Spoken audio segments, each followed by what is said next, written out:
بسم اللہ الرحمن الرحیم۔ السلام علیکم۔ قوم عاد کا واقعہ۔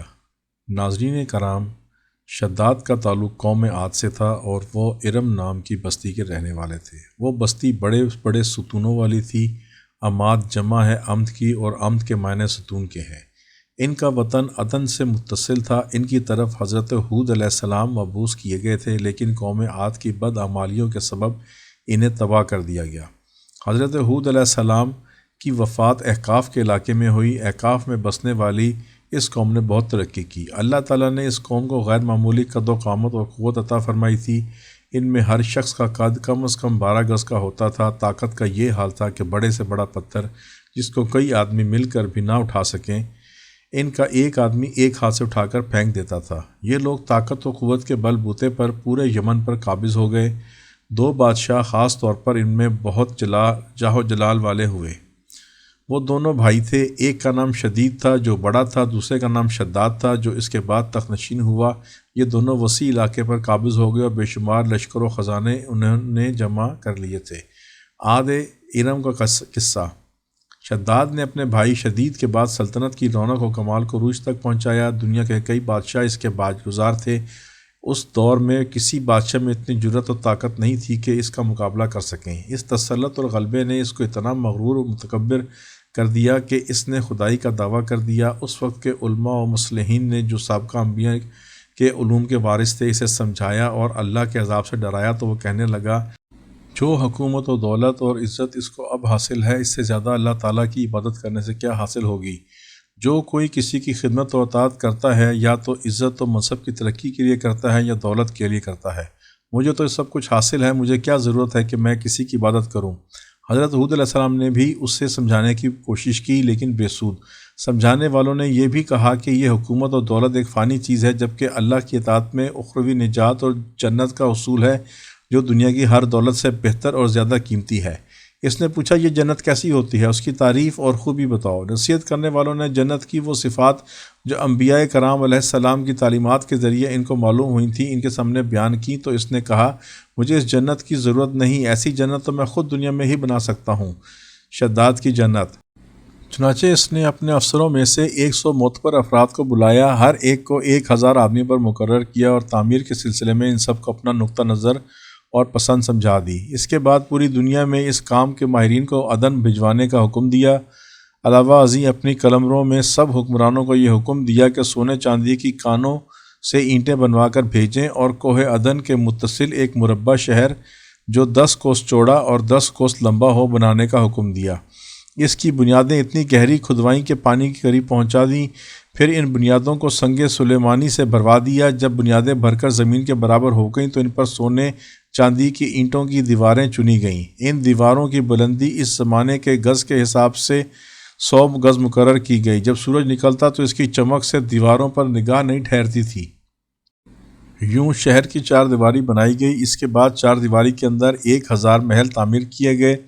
ہر محل 1000 ستونوں والا تھا اور ہر ستون جواہرات سے جڑاؤ کیا ہوا تھا۔ پھر شہر کے درمیان میں ایک نہر بنائی گئی اور ہر محل میں اس نہر سے چھوٹی چھوٹی نہریں لے جائی گئیں۔ ہر محل میں حوض اور فوارے بنائے گئے۔ ان نہروں کی دیواریں اور فرش یاقوت، زمرد، مرجان اور نیلم سے سجا دی گئیں۔ نہروں کے کناروں پر ایسے مصنوعی درخت بنائے گئے جن کی جڑیں سونے کی، شاخیں اور پتے زمرد کے تھے۔ ان کے پھل موتی اور یاقوت اور دوسرے جواہرات کے بنوا کر ان پر ٹانک دیے گئے۔ شہر کی دکانوں اور دیواروں کو مشک و زعفران اور عنبر اور گلاب سے سکل کیا گیا۔ یاقوت و جواہرات کے خوبصورت پرندے چاندی کی اینٹوں پر بنوائے گئے جن پر پہرے دار اپنی اپنی باری پر آ کر پہرے کے لیے بیٹھتے۔ جب تعمیر مکمل ہوگی تو حکم دیا کہ سارے شہر میں ریشم و زردوزی کے قالین بچھا دیے جائیں۔ پھر نہروں میں سے کسی کے اندر میٹھا پانی، کسی میں شراب، کسی میں دودھ اور کسی میں شہد و شربت جاری کر دیا گیا۔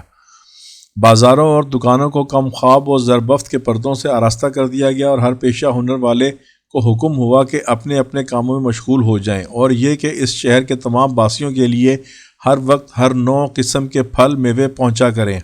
12 سال کی مدت میں یہ شہر جب اس سجاوٹ کے ساتھ تیار ہو گیا تو تمام امراء و اراکین دولت کو حکم دیا کہ سب اسی میں آباد ہو جائیں۔ پھر شداد خود اپنے لاؤ لشکر کے ہمراہ انتہائی تکبر اور غرور کے ساتھ اس شہر کی طرف روانہ ہوا۔ بعض علماء مصلحین کو بھی ساتھ لیا اور راستے بھر ان سے ٹھٹھا و تمسخر کرتے ہوئے ان سے کہتا رہا، ایسی جنت کے لیے تم مجھے کسی اور کے آگے جھکنے اور ذلیل ہونے کا کہہ رہے تھے، میری قدرت و دولت تم نے دیکھ لی۔ جب قریب پہنچا تو تمام شہر والے اس کے استقبال کے لیے شہر کے دروازے کے باہر آ گئے اور اس پر زر و جواہر نچھاور کرنے لگے۔ اسی ناز و ادا سے چلتے ہوئے جب شہر کے دروازے پر پہنچا تو روایت ہے کہ ابھی اس نے گھوڑے کی رکاب سے ایک پاؤں نکال کر دروازے کی چوکھٹ پر رکھا ہی تھا کہ اس نے وہاں پہلے سے ایک اجنبی شخص کو کھڑے ہوئے دیکھا۔ اس نے پوچھا، تو کون ہے؟ اس نے کہا، میں ملک الموت ہوں۔ پوچھا، کیوں آئے ہو؟ اس نے کہا، تیری جان لینے۔ شداد نے کہا، مجھ کو اتنی مہلت دے کہ میں اپنی بنائی ہوئی جنت کو دیکھ لوں۔ جواب ملا، مجھ کو حکم نہیں۔ کہا، چلو اس قدر ہی فرصت دے دو کہ گھوڑے پر سے اتر آؤں۔ جواب ملا، اس کی بھی اجازت نہیں۔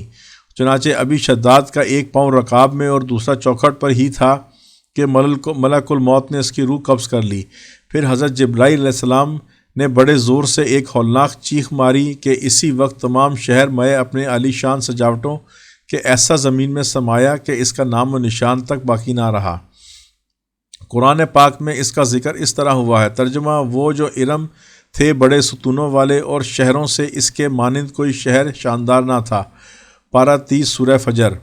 شداد اور اس کی جنت کا انجام معتبر تفاسیر میں لکھا ہے کہ بادشاہ اور اس کے لشکر کے ہلاک ہو جانے کے بعد وہ شہر بھی لوگوں کی نگاہوں سے اوجھل کر دیا گیا، مگر کبھی کبھی رات کے وقت عدن اور اس کے ارد گرد کے لوگوں کو اس کی کچھ روشنی اور جھلک نظر آ جاتی ہے۔ یہ روشنی اسی شہر کی دیواروں کی ہے۔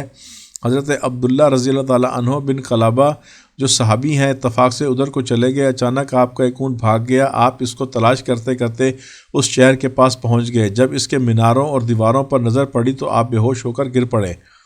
جب ہوش آیا تو سوچنے لگے کہ اس شہر کی صورتحال تو ویسی ہی نظر آتی ہے جیسے نبی کریم صلی اللہ علیہ وسلم نے ہم سے شداد کی جنت کے بارے میں بیان فرمائی تھی۔ یہ میں خواب دیکھ رہا ہوں یا اس کا کسی حقیقت سے بھی کوئی تعلق ہے؟ اسی کیفیت میں اٹھ کر وہ شہر کے اندر گئے۔ اس کے اندر نہریں اور درخت بھی جنت کی طرح کے تھے، لیکن وہاں کوئی انسان نہیں تھا۔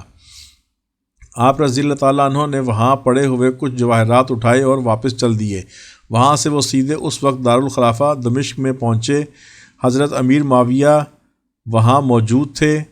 وہاں جو کچھ ماجرا ان کے ساتھ پیش آیا تھا انہوں نے بیان کیا۔ امیر معاویہ نے ان سے پوچھا، وہ شہر آپ نے حالت بیداری میں دیکھا تھا کہ خواب میں؟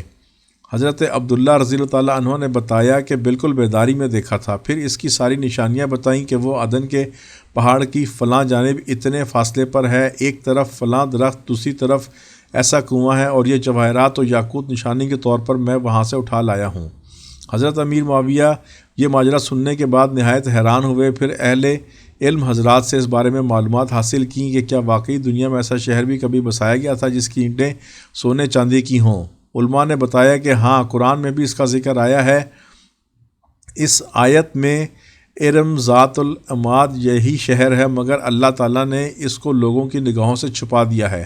علماء نے بتایا کہ حضرت صلی اللہ علیہ وسلم نے یہ بھی فرمایا کہ میری امت میں سے ایک آدمی اس میں جائے گا اور وہ چھوٹے قد، سرخ رنگ کا ہوگا، اس کے ابرو اور گردن پر 2 تل ہوں گے۔